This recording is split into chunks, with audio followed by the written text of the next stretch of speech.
सवाल कई हैं। मैं सीधे अब चलता हूं वरुण के पास। वरुण भी हमारे साथ लगातार जुड़े हुए हैं। वरुण, अगर क्षणिक आवेश में आकर लोग इस तरीके से भिड़ते तो इतने तलवार, लाठी डंडे, पत्थर कहां से आ जाते?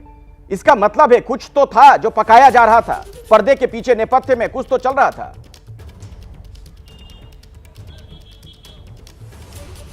देखिए, बिल्कुल जिस तरीके के जो हालात है वो अपने आप में कुछ बयां कर रहे हैं, क्योंकि जैसे कल भी हमने तस्वीरें दिखाई थी, पूरा इलाका जो था मस्जिद के आगे करीब 300 से 400 मीटर तक का पत्थरों से पटा हुआ था। अगर कोई सडन प्रोवोकेशन होता तो उसी दौरान कुछ छोटा मोटा झगड़ा होता और पुलिस की मौजूदगी शोभा यात्रा के साथ थी, वो तभी स्थिति को नियंत्रण में ले लेती। लेकिन कुछ लोग, जो ये अंसार नाम का शख्स है, कुछ लोगों के साथ वहां पर आया, जो शोभा यात्रा थे वो वहां पर क्यों पहुंचा, क्यों लोगों से बहस करने लगा, ये भी अपने आप में सवाल है। और उसी बहस के चलते जो तनाव था वो आगे बढ़ता चला गया। अगर ये कोई सडन प्रोवोकेशन था तो इतनी बड़ी संख्या में पत्थर कैसे पहुंच गए, लाठी कैसे पहुंच गई, तलवार कैसे पहुंच गई, पिस्तौल का इस्तेमाल कैसे हो गया, ये अपने आप में कहीं ना कहीं ये सवाल खड़ा कर रहा है कि इसके पीछे कोई कॉन्स्पिरेसी या बड़ी साजिश हो सकती है। यही वजह है कि स्पेशल सेल की जो टीम है उसको इसमें लगाया गया है कि जो आरोपी है उनकी गिरफ्तारी हो, और पूरी जब जांच आगे बढ़े तो जो कड़ियां है वो आपस में जुड़ सके, कि कहीं ऐसा तो नहीं कि ये एक बहुत बड़ी सुनियोजित साजिश थी। क्योंकि जिस तरीके से आप देखेंगे, इससे पहले नॉर्थ ईस्ट में भी जो दंगे हुए थे तो जांच के दौरान ये बात सामने आ गई थी कि किस तरीके से साजिश रची गई थी। लोगों को बस में भर भर कर वहां पर लेकर जाया गया था, सड़क को बंद करवाया गया, एक पूरी कॉन्स्पिरेसी रची गई थी। यहां पर भी अगर अब आप देखिए तो शोभा यात्रा निकलनी थी, पुलिस के पास अलर्ट था, पुलिस के बंदोबस्त किए गए थे। अगर पुलिस वहां पर मौजूद थी और कोई छोटा मोटा झगड़ा हुआ तो स्थिति क्यों नियंत्रण में नहीं हुई? कहीं ना कहीं ये इस बात की ओर इशारा कर रहा है कि जो बड़ी संख्या में जो मॉब था वो अचानक से फिर इकट्ठा हुआ और उसके बाद ये पथराव शुरू हो गया और उसके कारण पुलिसकर्मी भी घायल हुए। बिल्कुल। और देखिए, एक और गंभीर सवाल है वरुण, मैं जैनेंद्र के पास जाना चाहूंगा इस सवाल के साथ। जैनेंद्र, जो भी इस तरह की घटना घटती है उसमें एक तात्कालिक वजह तो होती है, लेकिन कहीं ना कहीं जो कुछ चल रहा होता है पिछले कुछ दिनों से उसका भी असर दिखता है।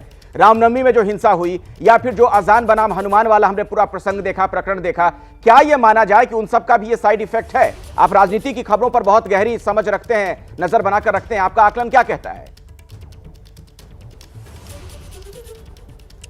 बिल्कुल अखिलेश जी, इस बात से इनकार नहीं किया जा सकता। देखिए, हमने दोनों पक्षों से बात की है। उस पक्ष से भी जो शोभा यात्रा निकाल रहा था, उन लोगों से भी जिन्होंने दावा किया कि वो शोभा यात्रा में शामिल थे, वो बिल्कुल मासूमियत से कह रहे हैं कि हम शांतिपूर्वक शोभा यात्रा निकाल रहे थे, पता नहीं क्यों अचानक पत्थरबाजी शुरू हो गई। हजारों और सैकड़ों लोग आगे जिनके हाथों में लाठियां थी, तलवार थे, और वो गलियों में घुस करके उपद्रव करने लगे। वहीं जब हम दूसरे समुदाय से बात कर रहे हैं, उनका आरोप है कि जो लोग शोभा यात्रा निकाल रहे थे उसमें ऐसे तत्व शामिल थे जिनके हाथों में तलवार थी, जो तलवार लहरा रहे थे, भड़काऊ नारे लगा रहे थे और मस्जिद पर एक दूसरे धर्म का झंडा लहराने की कोशिश कर रहे थे। अब ये मस्जिद पर दूसरे धर्म का झंडा लहराने की जो बात आ रही है, तमाम वीडियोस देश के कई इलाकों से बीते दिनों में आए हैं, तो जो माहौल देश का है, सवाल यह है कि क्या झंडा लगाया गया या झंडा लगाने की अफवाह फैली। सवाल यह कि अगर झंडा लगा दिया तो क्या दूसरा पक्ष आग लगा देगा?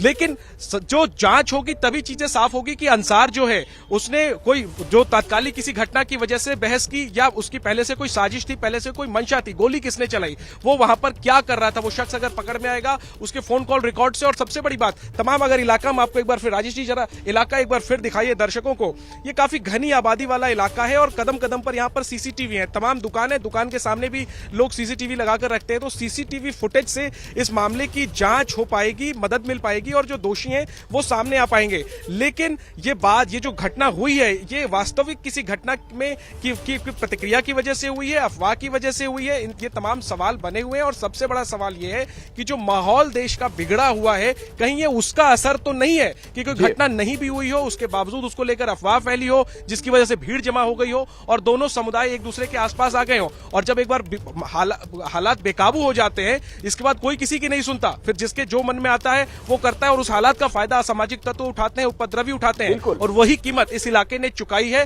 कल अगर कुछ नहीं हुआ होता तो आज संडे का दिन था, एक सामान्य दिन होता, लोग सड़कों पे घूम रहे होते, लेकिन फिलहाल इलाका छावनी में तब्दील है, लोग अपने घरों में दुबके हुए हैं, काम से लोग जरूर निकल रहे हैं और तनाव हर कोई महसूस कर रहा है। और जैसा मैंने पहले भी बोला आपको कि इस इलाके में सांप्रदायिक तनाव की कोई बात इससे पहले कभी नहीं आई, लोग मिलजुल कर रहने वाले लोग थे, लेकिन अब आगे की जिंदगी जो है इस इलाके में वो सांप्रदायिक साये में गुजरने वाली अगले कुछ वक्त तक। तो जी बिल्कुल आप सही कह रहे हैं। और ऐसे में एक बुनियादी सा सवाल यह भी खड़ा हो जाता है कि यह प्रयोग है या संयोग। हमारे साथ जैनेंद्र भी जुड़े हुए हैं और वरुण जैन भी लगातार जुड़े हुए हैं। वरुण, दिल्ली पुलिस से जुड़ी खबरों पर भी आप नजर बनाकर रखते हैं, अपराध की दुनिया की खबरों पर भी नजर बनाकर आप रखते हैं।